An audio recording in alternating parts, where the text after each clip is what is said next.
Enfer, par exemple, le mot enfer, c'est pas un nom en l'étymologie, c'est un adjectif. Ça veut dire que c'est pas un lieu, c'est un état d'esprit. Ça change complètement la donne.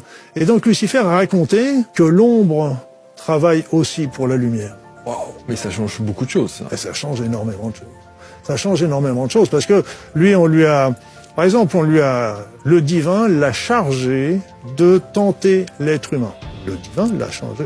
Lui, il n'était pas dans cet esprit-là, il était dans un esprit archange, lumière, etc. Il a accepté parce que pour lui, Dieu, et donc il l'a fait. Mais comment qu'il fait pour tenter l'être humain? Eh ben, ce qu'il va faire, c'est qu'il va les repiocher dans les parts d'ombre d'un être pour les remettre devant lui et pour le tenter. C'est-à-dire que si vous n'êtes pas tenté par l'argent, la puissance, la gloire, et que lui vous met ça devant le nez, ça vous fera rien du tout. Mais si par contre c'est quelque chose qui vous répond, eh bien là, lui n'a pas l'imagination parce qu'il est dans la lumière. Donc il va chercher, il va piocher, c'est là qu'il va tenter. Mais ce qui se passe, c'est qu'à ce moment-là, on aurait quelque part un démon tentateur et un ange gardien, disons. Mais on peut choisir à ce moment-là, faire un choix en disant, bon allez, je vais vers la lumière, je prends le choix positif, etc. Oui, ok, donc on répond à notre être intérieur, à notre ange, à ce que vous voulez.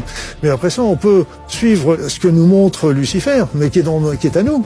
Qui est notre part d'ombre, on peut l'amener devant nous et dire, oui tiens, je vais le suivre. Donc d'un seul coup, ça va me rendre heureux parce que je vais avoir de l'argent, je vais pouvoir m'acheter des trucs, etc. Et donc, si on est assez ouvert, au bout d'un certain temps, on va s'apercevoir qu'on n'est pas heureux. On n'est pas arrivé à ce qu'on désirait. On aime peut-être même qu'on rend les autres malheureux. Et donc, à ce moment-là, on comprend qu'on s'est trompé et on change. Et on retourne vers la lumière. Et de temps en temps, il faut expérimenter l'ombre pour retourner vers la lumière.